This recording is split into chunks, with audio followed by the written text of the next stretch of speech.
Throne and Liberty is an upcoming MMORPG that's certainly gone through its ups and downs in terms of hype from the MMO community. This game has been in development for over 10 years at this point, and earlier in the year most people had written it off as another MMO that would be dead on arrival. This was due to the game's incredibly static combat system, and the game seemingly being designed around autoplay. Even I took the opportunity to load up the memes and make a KEKW video about Throne and Liberty. To my surprise though, the developers actually listened to the community feedback and made massive changes to the game. Changes such as removing the autoplay combat, adjusting the progression system, and most importantly, making the combat system more fluid, with every ability no longer statically rooting you in place.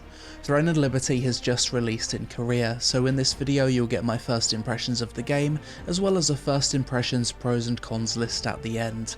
If I enjoy the game enough to make it to endgame and it doesn't suck too bad, I'll make a follow-up full review video as I usually do with the big MMO releases. But first, today's sponsor, Warframe. Personally, I've played Warframe on and off for a few years, and the thing I like the most about Warframe is its lightning fast gameplay, the massive array of weapons and playstyles, as well as role-playing as a space ninja cutting through hordes of aliens. Choose from a variety of over a dozen uniquely different Warframes, and wield a massive arsenal of 600 plus weapons including blades, bows, launchers, guns and more. It's available on all platforms, whether you're gaming on PC, Xbox Series X, PlayStation 5, Nintendo Switch and more. But that's not all. Warframe's latest update, Whisper in the Walls, is live now, introducing the next major cinematic quest, along with highly anticipated weapons, enemies, a new Warframe, and more to explore. Whisper in the Walls kicks off the next narrative arc in Warframe's epic sci-fi storyline, delving into the deep secrets surrounding the mysterious Albrecht Entrati and the enigmatic entity only known as the Man in the Wall. Get ready for a brand new enemy, the Murmur, a void-powered weapon called the Grimoire, and the 55th Warframe, Corvex, who wields multi-layered concrete frames and deadly radiation. If you haven't experienced Warframe yet, then you're missing out. Join over 75 million players on PC, Xbox Series X, PS5, Nintendo Switch and more. Sign up for free today using the link in the description, and dive into one of the most critically acclaimed cooperative online action games with over a decade of content. So what are you waiting for? Become a part of the Warframe universe and join the ranks of millions of players enjoying this epic journey. Click that link and start your adventure now. Throne and Liberty is finally here. I kind of wrote this game off earlier in the year due to the autoplay combat, but they made a lot of changes, and apparently the combat is a lot better. So we're on the Korean servers, let's jump into it. The game actually releases in a few days, but I'm going to create my character now and choose my server so I'm ready to go for launch day. Quite a nice main menu. Got a little intro cutscene first. Nice CG, looks like a movie. Yeah, pretty epic intro cinematic. Male or female, what do we go with? We'll make a dude.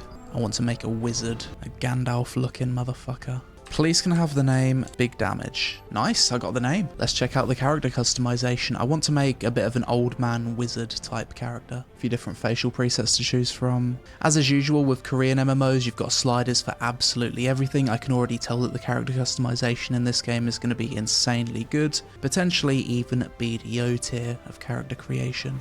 Wrinkle depth. Yes, we want a few wrinkles if I'm going to be a wizard. Add some scars if you want to. I'm not really too sure what I'm doing with these sliders, to be honest. I'm not a facial artist. Let's have a Chad jaw, shall we? That was just his face. And I've got all of these other sections here. Oh my god. The amount of face customization is nutty. Oh yes, that looks very cool. What about the beard? That's a beard, isn't it? That is a beard and a half. I absolutely love how my character looks so far, and I've still got so much stuff to customize. That looks so cool. Wait, let's go with like a brighter blue. Yeah, that looks wizardy as fuck. Yeah, this character customization is fantastic. People are going to be able to make whatever character they want. Oh my god.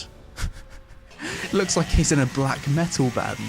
Holy moly, the amount of options when it comes to just the makeup. Body, okay, mate, that was just the face. We haven't even touched the body.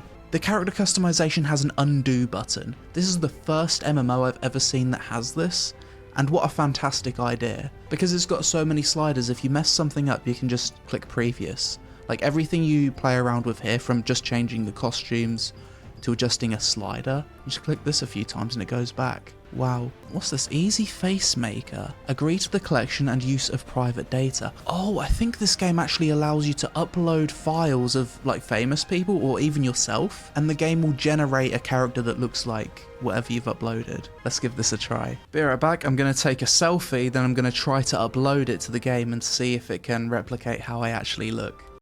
Kind of, maybe, not really. I think I could do a better job. Okay, let's try a celebrity. We have Gandalf. Yeah, the face looks pretty decent. That is not bad at all. It's not perfect, but it can kind of put you in the direction that you want to go. Let's try Brad Pitt. I've got two options here. So this one. No. Not quite. How about this Brad Pitt? Definitely not. Okay, so the whole upload a celebrity's picture and the game will make a perfect character. It's not 100%. I guess they need to work on that a little bit. According to the game, this is Brad Pitt. I think I could probably make a better character just customizing it myself. So there it is, pre-creation complete. Here's our hero. Big damage. We come back in 5 days and begin our journey in Throne and Liberty. Today is the day. Throne and Liberty has finally released in Korea. Opening the game, I've got two options here, control mode, action or classic. Let's go with action mode, but I'm not expecting real action combat. I'm pretty sure this game is designed as a bit of a tab target game. We can always change it later. Epic graphics, and we can enter the game. Budget Lich King coming in hot. Slashing budget Geralt. Okay, no messing around, right into the action. E or right click to attack. And I can move and attack at the same time. That's nice. I appreciate that. Let's go. Can jump up and down. I'm gonna have to use Q to block here. Parry. And slash him up. Let's use some abilities. 1, 2, 3. Oh, these abilities can be used whilst on the move. And I'm switching between the greatsword and the bow as well. Cool. Okay, early impressions of the combat is that it's better than I was expecting. I know this game went through a bit of a combat revamp and the combat looked abysmal only a few months ago. Straight away it seems a little bit more passable now at least. I like that there's so many abilities that I can use whilst moving. Previously, this game was designed to have incredibly static combat, but the devs have put in the effort to listen to feedback and make some changes. W shift. Oh, this is where I turn into animal form. Okay, feels pretty good, to be fair. I think I'm going to switch to tab target mode. Let's see how classic mode feels. Press M to open the map. Okay, so this is the world map, is it? And now a mini-map's appeared in the top right. Open the door. Wow. Isn't that beautiful? Giant ass sky whale. Visually, it's quite a good looking game. And this game's not even Unreal Engine 5. This one's Unreal 4. Let's transform into a dog. Dog or a wolf? Wait, what are we? Some kind of feral creature. Open the chest. And that's given me one of each weapon. This game doesn't have classes. You can just kind of switch your weapon whenever you want. And I think you level up your stats for each weapon, similar to how it works in New World, if I understand it correctly. I mean, I suppose I should choose my weapon combo now. Typically I'm a mage in every game. Let's equip the staff. Oh, you can go with the wand as well. So you can actually go with like a full mage combo. Nice. So we've got spellbook and staff. I'm going to be a full mage. Yeah, looking good. Ready to conjure up some elements. Watch closely and do what I do. Ah, I'm going to learn how to use the grappling hook. So we just look at the thing, we press F, and it grapples us up. It's nice to play a big new AAA MMO again. Let's test out some magic abilities. So this is my auto attack. Yeah, pretty cool. Can use it whilst moving. My number 1 ability I can also use whilst moving. Number 2 ability kind of roots me in place, but it seems like it's got a bit of a combo to it. Game looks good so far. The user interface is also really quite nice, honestly. It's quite minimalist, which is rare for Korean games. I'm not too sure what control mode's best to play with, tab targeting or action. Seems like either feels fine. I also love how seamless it is to enter the travel form. It's instant. It doesn't root you in place, no loading bar. You just press Shift plus W, same as like a sprint, and you're in travel form. What the hell is this little annoying creature? That's actually quite cute, to be fair. So I guess this little mascot is going to be this game's version of the Black Spirit, which you have in Black Desert. Acquired bald eagle morph. Cool. I guess we're going to learn how to fly now. So you just spacebar. Okay. And we're in bird form. Mayday, mayday! Okay, we fucked that up. Okay, maybe it's just a glide and it's not something where you can fly up. Yeah, it just seemed like a glide. Okay, fly inside the barrier. Let's go fuck up some orcs. Bunch of loot on the floor. Just run into it and it auto loots it. Looks like a big boss is coming out of the sky. That's a cool boss, isn't it? Not enough mana. Ouch. Oh, we're supposed to get knocked out. We're gonna lob an axe at it, are we?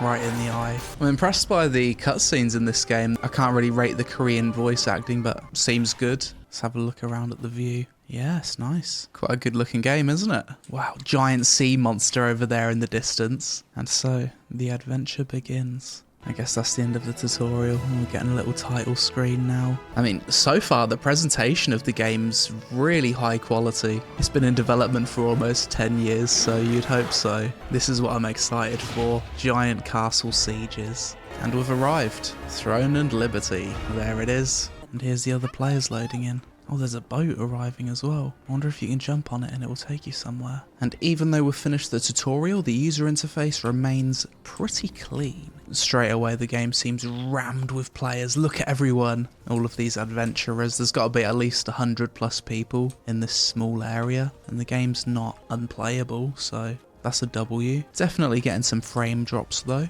I guess now we're going to have a little tour of the city, aren't we? Talk to the various NPCs. Okay, so you need to go unlock those shrines and it'll give you more info of the map. So there's a little bit of map completion element there. This world feels so populated at the moment. It's always fun playing an MMORPG on launch day, seeing players all over the place. This game in particular feels extremely populated. Another waypoint. Looks like a grinding spot. Every time you unlock a waypoint, you get a bit of information about the surrounding area. Level 2, and now we've got lots of quests pop up at the side. We've got some stat points apparently. Max mana, mana regen. Yeah, we need wisdom as a mage. So now my frame rate's starting to take a little bit of a hit. Understandable with the amount of players that are around, to be fair. In terms of how the gameplay actually feels so far, it's kind of like World of Warcraft. However, you can target with like action camera mode, and you can also base attack with right click. I'm surprised I'm not struggling to do the quest with all these players around. Maybe it's designed so that players don't have to fight over quest resources. Oh, that's cool. Giant sky whale in the distance. Let's not forget to spend our attribute points. Pump it all into wisdom for that damage. This looks cozy, doesn't it? This is the exact type of environment that I like to quest in. Exploration complete. Oh, so I think I've just done all of the exploration quests in this area, so I can choose a reward. So if you do all of the side quests in an area, you get various rewards. Cool. And these rewards are growth materials, which I'm going to use to upgrade my gear. So you definitely don't want to skip these exploration quests, it seems. More rewards to claim. Mate, I haven't even been playing that long, and yet I've got so much stuff to claim. I feel like this game's a little bit inspired by Harry Potter. Like, with some of the characters and some of the monsters. Seems like I've taken a bit of inspiration from it. I ain't complaining. I'm a Harry Potter fan. Now heading into a beach area. I suppose we should go to the waypoint. Starting to see a bit of a formula. Go from area to area, unlock the waypoint, do the exploration quests, do the MSQ, move to the next area. Let's see how long that continues. Oh, grapple.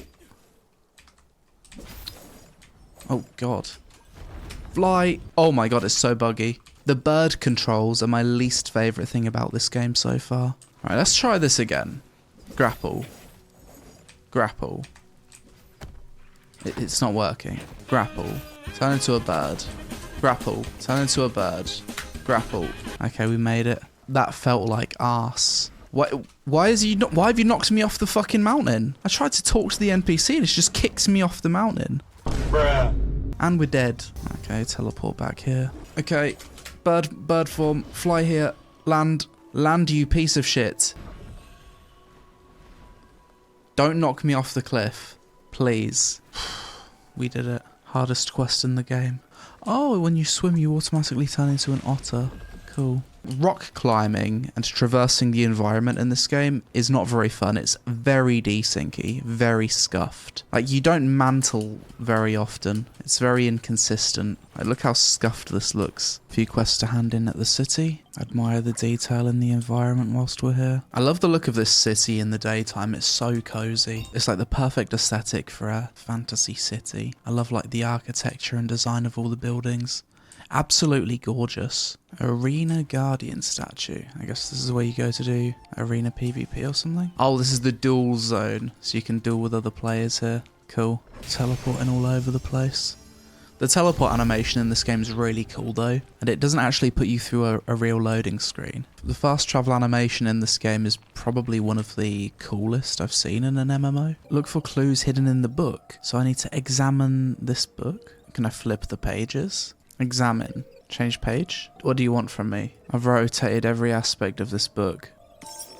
Okay. Oh my god, we opened the book. The controls of this game in places are so unbelievably awkward. At this point in the game introduced the gear enhancing mechanic. You throw upgrade materials at your equipment, click a button and it eventually goes up in levels.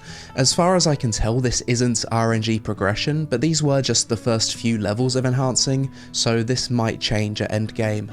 Early on, you can also transfer your previous weapon's level into the higher tier one, which is really nice as it never feels like you're wasting upgrade mats on obsolete gear that you'll replace anyway.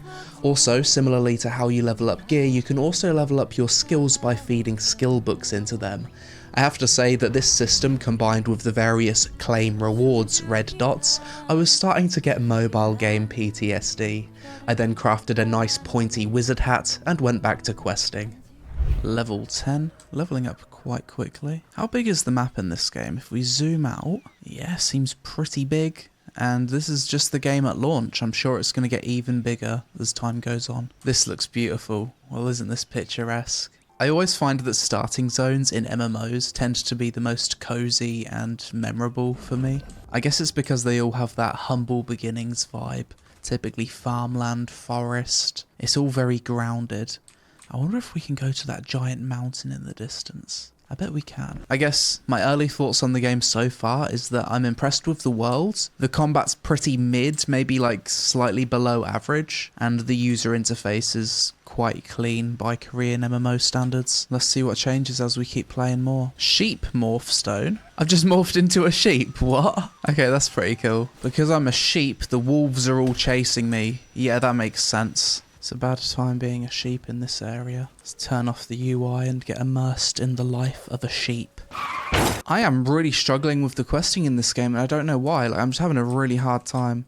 Some of these quests, they're just really unintuitive. And because the game's just released, it's hard to tell if it's a bug or if the quest is just really poorly explained. There it is, level 11. So now I've unlocked Astral Vision and I've also unlocked some new skills. Alright, let's test my new ability. Okay, my number 7. Oh, that's cool. Number 8. Ooh. Okay, combat's gonna start getting better now. Maybe with a full hotbar of abilities, the combat's not too bad. I love my character's wizard hat. He looks a lot like my wizard from Black Desert. Oh, another cinematic. There's a lot of cutscenes in this game. It's a lot more story driven than I was expecting. Oh, that's sad. My little companion's disappearing. I enjoyed my time with you, Helpy. My character's lost his only friend. I guess we're strong enough to adventure alone now. Although our time together was short, our days together are unforgettable. Are we not going to see Helpy again? I guess he was just with me for the tutorial. So this guy's given us a list of contracts. And these contracts reward us with, looks like crafting materials. Sounds good? Right, so now I've got yellow icons on my mini-map. So I guess it's just kill a bunch of wolves. Fairly chill. My quest log is getting very overwhelming. I don't think I could see myself grinding mobs in this game for a prolonged period of time. The combat's just not fun enough for it to be a real mob grinding game. If you're going to have like a mob grinding MMO, combat needs to be pretty top tier, doesn't it? It's better than what it was because at least now every ability isn't completely static, but still leaves a lot to be desired. Finished all of those quests, that's level 12. Pretty good XP for doing these contracts. Ah, I see. You do the contracts and you get special currency for doing those, which you can spend on growth stones. Nice. Okay, so I've got a quest here.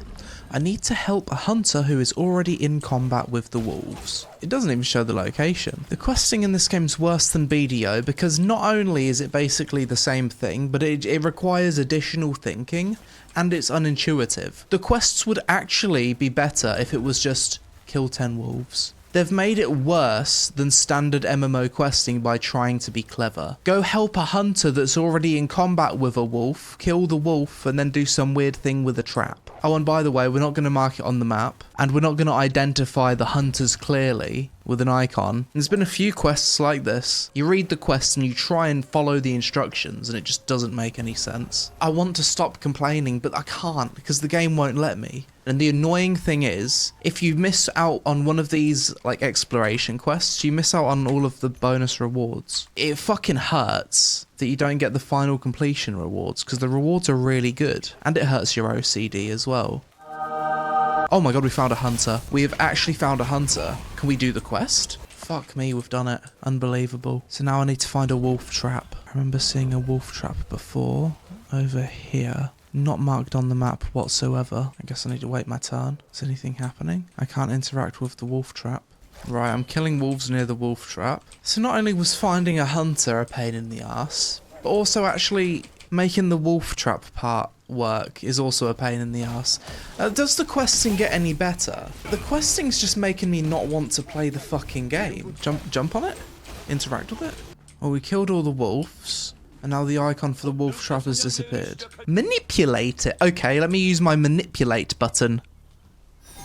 No, that didn't work. So this is my objective, and all the game's telling me is I need to manipulate it. I can't go up to it and press F. I can't target the fucker. Okay, maybe we need to go into tab target mode. Oh, maybe we need to go into Witcher vision. Yoink! It just spawned and he clicked on it and he used it. Oh, there's a wolf trap over here. Let's see if I can interact with it real quick. Can I? Oh my god, we did the wolf trap quest. Whilst doing the wolf quest, a server-wide event started in the area. Players had to kill wolves to get their wolf tails, then bring said tails to a delivery point. You'd then get various rewards based on how many you contributed to the delivery. It seems like every zone in the game has these type of scheduled events that alternate between peaceful and PvP modes, which I like quite a lot as it brings players together and makes the game feel like an MMO. Staff mastery increased to 1. So because I've used the staff enough, it's now leveled up to level 1, and I can click here and it opens a talent tree. I mean, you want big damage, don't you? Very nice. So that has increased my mana regen heavily. So now I should have the materials required to make a full set of green mage gear. How do we look? That's better. We look a little bit more magey now. This here looks like a nice view. Let's grapple up here and take in the environment. Yeah, that's bloody gorgeous, isn't it? I can get even higher if I want to. Should grapple over here. Grapple. Go. Go. F. I'm pressing F. Okay, there it is. Turn the UI off again. An even better view. Jump off. Turn into a bird. The game's bloody gorgeous without the UI on. Sometimes it's good when playing an MMO to chill, turn off the UI, take in the environment, appreciate the scenery. Sometimes it's all too easy to just get lost in systems and menus. Level 16. Acquired 5 new skills. More passives. Nice. Increased maximum mana by 2,100. Oh, I can only equip a few of these. Got it. Okay, let's equip this one, which gives me more mana.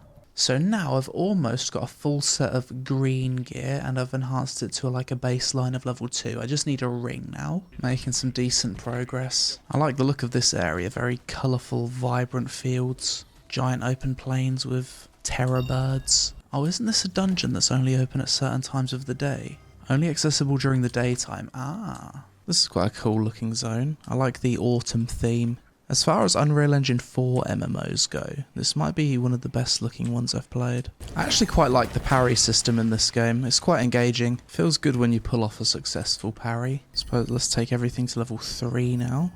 And the cape. And we're once again broke. Get to town, do a little bit of enhancing, money gone. My poor character, there's no way he could afford Pokemane's cookies. Look, if you're a broke boy, just say so. Level 19. When do we get some new abilities? Level 21. I'm looking forward to that. One thing I absolutely love about this game is that it really does feel like an MMORPG. You see players everywhere. It feels so populated. I think a lot of it's due...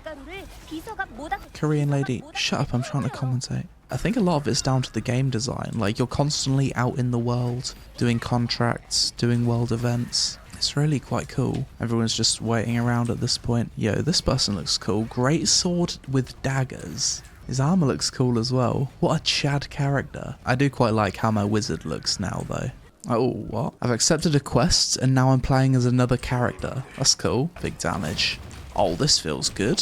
Is this what Greatsword feels like? I should have played melee. As much as I think it's cool that you can shapeshift in this game, I kind of miss having a mount. I think there's something quite immersive about seeing players ride mounts. Level 20. Look at all of these players waiting for it to rain so they can do the goblin quest. It's a little bit ridiculous, isn't it? Let's wait for it to rain. God knows how long that could be. Oh, the weather's starting to look a little bit more shit. The wind's picking up. It's gonna rain any second. I can feel it. 1 hour later. I might have been wrong about the rain coming soon. Maybe I should do other stuff and just return when it rains. This looks like a good location for a screenshot. Absolutely beautiful. Why does this game look so good? I think it's like a combination of the view distance, the vibrant colours, and maybe the framing. It's just something about this game that just makes it look so good visually. Maybe it won't show up on YouTube due to the compression, but actually playing the game, it is a really gorgeous looking MMO. There's certainly times when I'm playing this game that I am enjoying myself. Usually those times are when I'm not struggling with unintuitive questing. You've reached level 2 dash morph. Ah, I think my mounted form's a bit faster now. So the next MSQ wants me to go to a new region. Looks like a desert area. Special equipment crafter. This guy's just roaming around. Oh, I guess I need to get the specific recipe for this staff. Making our way into the desert region for the MSQ. I've only explored a tiny fraction of the map, but there's been so much visual diversity in the biomes that I've played through already. Typically, I do quite enjoy questing in desert areas. Level 21, and now I have unlocked new abilities. So what do my new abilities do? Increases mana regen by 600% for 6 seconds. Becomes disabled if you move. So this is basically like evocation in World of Warcraft. This increase is doubled if you're wet. This looks like a sleep ability. Unfortunately, no big damage, game-changing abilities. Seems like the combat will probably pick up at around level 37, 44. But even then, these abilities that I unlock later on have very long cooldowns on them. For the most part, I'm just going to be using chain lightning and fire bombs. Like, these are the bread and butter. So the combat's not going to feel too different as I level up. I'm just going to get big cooldowns to supplement the standard gameplay, it seems. Hang on, let's check something. Battle Pass. I haven't even had a look at this yet. Okay, yeah, that's a lot of free rewards. How much more could I get if I paid money? It seems like the Battle Pass will significantly increase your progression speed. Yeah, let's wrap up this first impressions video here. If I do decide to play more and get to endgame, I will make a full review as a separate video. I'm not too sure if I'm going to do that because the game really does make me angry, especially with the questing. And right now, I just don't really want to play anymore, to be honest. What a shame, because other aspects of the game are pretty good. I'm just so fucking annoyed with the questing. So with all that said, let's go to my first impressions, pros and cons. So after playing Throne of Liberty for a bit, my first impressions, pros and cons are as follows. Pros. Graphically, I think Throne of Liberty looks very good. I absolutely love the massive open world without loading screens. Due to how the game's designed, it feels like a true MMORPG, and you see hundreds of players out in the farming spots doing contracts. I like the timed world events that bring players together. I also think the devs made a nice compromise by having these events sometimes be PvP enabled and other times be peaceful. By Korean MMO standards, the user interface is actually quite decent, not massively overwhelming, and you do have customization options. Throne of Liberty is a classless MMORPG, so there's no need for ults. You can progress all of your weapons on one character. The character customization in this game is S tier. I like that the game has some innovative systems in how weather can affect the world, and certain dungeons are only open during specific conditions. So far, I do quite like the sense of progression from doing the contracts to earn upgrade mats and work towards crafting gear myself. My opinion on this might change later on though when I get to endgame and do the full review. The game has some really nice high quality sound effects and cutscenes, and to be fair to the developers, the game has massively improved since earlier in the year when we all wrote it off due to the autoplay and awful combat. Cons. As much as the combat has improved, it's still below average compared to pretty much every other top MMORPG. I'd rate the combat a 4 out of 10 in its current state. The grapple hook is a buggy piece of shit. The questing is extremely unintuitive and at times very frustrating.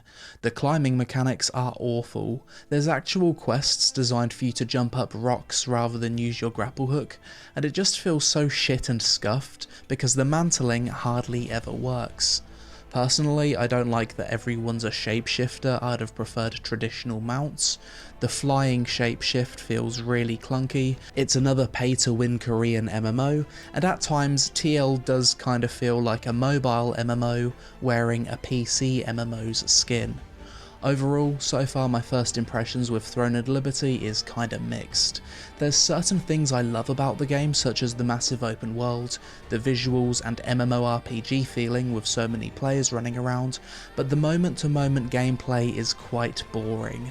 The unintuitive quests have pissed me off multiple times, and with the combat being below average, I can't see this MMORPG really being a top 5 MMO when it releases in the West. That being said though, I do need to play more of the game and reach endgame to see if it improves. If I wasn't a YouTuber though and just a regular player, I think I would have probably quit already out of sheer boredom from the combat, as at level 21 I'm already dozing off whilst playing. Keep an eye out for a follow-up full review video in a few months to see if this game gets any better. But that's it for this video. As always, let me know your thoughts so far on Throne and Liberty based on your experiences, or what you've seen from my gameplay in the comments below. Have the devs made enough changes for you to give this game a try for its Western release, or do you think it still looks awful? Social media on screen, help us out with a like for the algorithm gods if you enjoyed the vid. Thanks for watching, and I'll see you in the next one.